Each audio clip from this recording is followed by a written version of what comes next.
அனைவருக்கும் எனது அன்பான வணக்கங்கள்.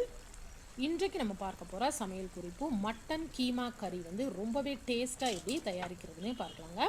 ரொம்பவே டேஸ்ட்டாக இருந்தது. கொஞ்சம் டிஃப்ரெண்ட்டான முறைப்படி நான் இது வந்து செஞ்சுருக்கேன். ரொம்ப சூப்பராக இருந்தது. இது வந்து சப்பாத்தி கூட, நான் கூட, பூரி கூட, ரைஸ் கூட செம்ம சூப்பராக இருக்கும். இப்போ இது எப்படி தயாரிக்கிறதுனே பார்க்கலாம். நான் வந்து ஒரு பெரிய பேனில் வந்து தேவையான அளவு எண்ணெய் விட்டுருக்கேன். அதில் வந்து 3/4 டீஸ்பூன் அளவுக்கு வந்து பெருஞ்சீரகம் போட்டுக்கோங்க, சோம்பு. அப்புறம் வந்து காரத்துக்கு ஒரு பெரிய பச்சை மிளகாய் எடுத்துருக்கேன். இது ரொம்பவே காரமானது, குண்டாக இருக்கலாம் அந்த பச்சை மிளகாய். ஒரு 5-6 பல் பூண்டு எடுத்துக்கோங்க. 1 இன்ச் அளவு இஞ்சி எடுத்துக்கோங்க. இதை வந்து நல்லா வதக்கிடலாம். இது கூட வந்து ஒரு 10 கேஷ்யூ நட் போட்டுக்கிட்டிங்கன்னா ரொம்பவே டேஸ்ட்டாக இருக்கும். உங்கள் மட்டன் கீமா நல்லா க்ரீமியாக இருக்கும். நான் வந்து இன்றைக்கு யூஸ் பண்ணலை. அப்புறம் வந்து வெங்காயம் வந்து ஒரு 3 மீடியம் சைஸ் வெங்காயத்தை கட் பண்ணி போட்டுக்கோங்க.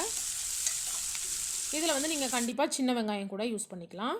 இப்போ வந்து இதை நல்லா வதக்கி எடுத்துருங்க.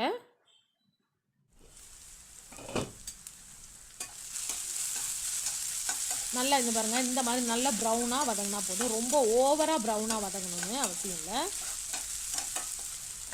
இப்போ வந்து இதை ஆற வச்சுட்டு நல்லா பேஸ்ட்டாக அரைச்சி எடுத்துக்கோங்க. இப்போ நான் அதை ஆற வச்சுட்டு பேஸ்ட் பண்ணி வச்சுருக்கேன். அதே பேனில் திரும்ப லைட்டாக எண்ணெய் விட்டுக்கோங்க. அதில் வந்து திரும்பியும் கொஞ்சமாக பெருஞ்சீரகம் போட்டிருக்கேன். ரொம்ப கம்மியான அளவு போட்டுக்கோங்க. அப்புறம் வந்து ஒரு 4 கிராம்பு, 2 சின்னதாக பட்டை போட்டிருக்கேன். அப்புறம் 2 பிரியாணி இலை, ஒரு மராத்தி இந்த பெரிய ஏலக்காய் போட்டிருக்கேன். நீங்கள் சின்ன ஏலக்காய் கூட யூஸ் பண்ணிக்கலாம். ஒரு க்ரீன் சில்லியை கீரி போட்டிருக்கேன். இது ரொம்பவே காரமானது. உங்களுக்கு க்ரீன் சில்லி ரொம்ப பிடிக்குன்னா 2-3 போட்டுக்கலாம். அப்புறம் வந்து பெரிய வெங்காயம் வந்து ஒரு பெரிய வெங்காயத்தை நல்லா ஃபைனாக பாருங்க. நான் இந்த ஆம்லேட்டுக்கு கட் பண்ணுற மாதிரி கட் பண்ணி போட்டுருக்கேன். இந்த மாதிரி கட் பண்ணி போட்டுக்கோங்க.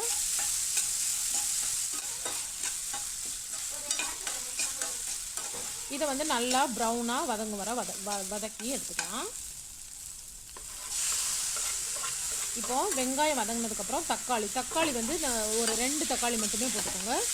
மீடியம் சைஸ், அதாவது குட்டியான தக்காளி பார்த்து பயன்படுத்திக்கோங்க. இது வந்து நான் நாட்டு தக்காளி பயன்படுத்துகிறேன். ரொம்ப புளிப்பாக இருக்கும். தேவையான அளவு உப்பு போட்டிருக்கேன், மஞ்சள் பொடி போட்டிருக்கேன். அப்புறம் வந்து இது வந்து தனியாத்தூள், அதாவது கொத்தமல்லி பொடி, அது வந்து ஒரு 1.5 டீஸ்பூன் போட்டிருக்கேன். இது வந்து நார்மலாக காரத்துக்கான சில்லி பவுடர். அப்புறம் வந்து காஷ்மீரி சில்லி. இந்த காஷ்மீரி சில்லி வந்து நல்ல கலர் கொடுக்குங்க. நான் ஒரு 3/4 டீஸ்பூன் யூஸ் பண்ணியிருக்கேன். அதாவது மட்டன் வந்து கொஞ்சம் கருப்பு கலரில் ஆகும். ஸோ இந்த மாதிரி நீங்கள் வந்து காஷ்மீரி சில்லி யூஸ் பண்ணிங்கன்னா நல்லா கலர்ஃபுல்லாக இருக்கும். அப்புறம் வந்து ஒரு ஃபுல் டீஸ்பூன் அளவுக்கு வந்து மட்டன் மசாலா சேர்த்துக்கோங்க. நீங்கள் எந்த பிராண்ட் யூஸ் பண்ணுறீங்களோ அதை யூஸ் பண்ணிக்கலாம். இதை நல்லா மிக்ஸ் பண்ணி விட்டுருங்க. இப்போ வந்து இதில் நான் கொஞ்சமாக, ஏன்னா நான் ரொம்பவே கம்மியாக எண்ணெய் விட்டுருக்கேன், கொஞ்சம் எண்ணெய் விட்டுட்டு நல்லா இதை வதக்கிட்டு மூடி வச்சு குக் பண்ண போகிறோம். நல்லா அந்த மசாலா, தக்காளி, வெங்காயம் எல்லாமே A to Z நல்லா குக்காக வர வதக்கி எடுத்துக்கோங்க. கேஸை வந்து ஸ்லோ ஃபயர்லேயே வச்சுக்கோங்க. இப்போ இது எல்லாமே நல்லா வதங்கிருச்சு.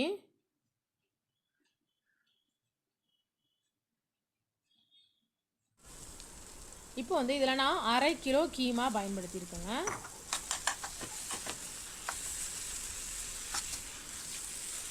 எனக்கு வந்து இது இந்த கிரேவி வந்து செமி கிரேவியாக இருக்கணும். அதனால் நான் வந்து ரொம்பவே கம்மியான அளவு தண்ணி விட்டு தான் பயன்படுத்தியிருக்கேன். அதாவது சப்பாத்தி பூரிக்கு அப்படியே நம்ம எடுத்து சாப்பிட்ற மாதிரி.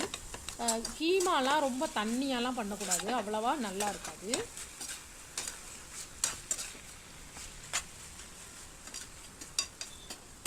இப்போ இதை நல்லா மிக்ஸ் பண்ணி விட்டுட்டு, இப்போ வந்து இதுக்கு தேவையான அளவு நான் ஒரு 125 ml மட்டுமே தண்ணி சேர்த்துருக்கேன். நம்ம அரைச்சி வச்சுருக்கோம்ல ஒரு மசாலா ஃபஸ்ட்டு பண்ணியிருக்கோம், அது வந்து நம்ம அப்புறமா இந்த கீமாலாம் குக் ஆனதுக்கப்புறமா தான் சேர்க்க போகிறோம். இப்போ இதை நல்லா மிக்ஸ் பண்ணி விட்டுட்டு மூடி வச்சுட்டு ஒரு 10 மினிட்ஸ்க்கு நம்ம குக் பண்ணி எடுத்துக்கலாம். இடையில வந்து அப்பப்போ நீங்கள் செக் பண்ணி பார்த்துக்கிடணும்.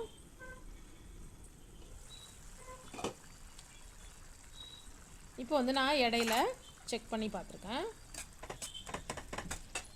இந்த கீமா வந்து ரொம்ப நேரம்லாம் கரெக்டாக ஒரு 10 மினிட்ஸ்லாம் நல்லா அருமையாக வெந்துடுதுங்க. ரொம்பலாம் ஓவர் குக் பண்ணணும்னு அவசியம் இல்லை. நல்ல சாஃப்டாக இருந்தது. இப்போ வந்து நான் நம்ம போட்டிருக்கல அந்த பட்டை, அந்த பிரியாணி எல்லாம் அதெல்லாம் டிஸ்டர்பாக இருக்கும்னு நான் அதெல்லாம் எடுத்துட்டேன். ஏன்னா சாப்பிடும்போது குட்டி பசங்க சாப்பிடும்போது அதெல்லாம் எடுத்து சாப்பிடுவாங்க. ஸோ அதனால் அது தொல்லையாக இருக்கும் அப்படின்னு எடுத்துட்டேன்.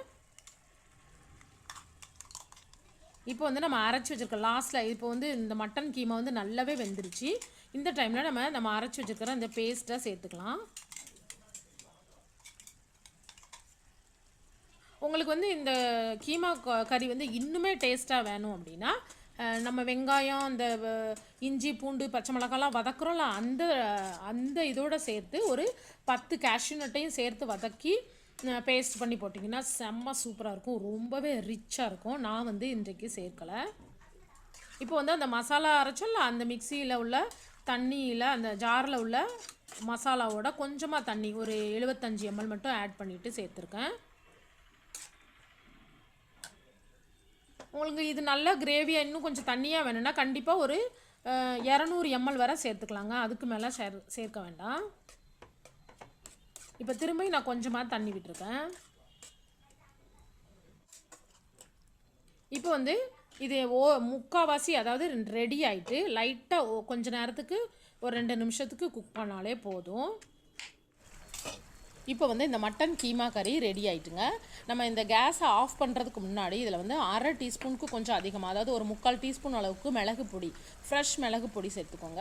அப்புறம் வந்து ½ லெமன்லேருந்து லெமன் ஜூஸ் ஆட் பண்ணிக்கோங்க. செம்ம டேஸ்ட் கொடுக்கும் இது.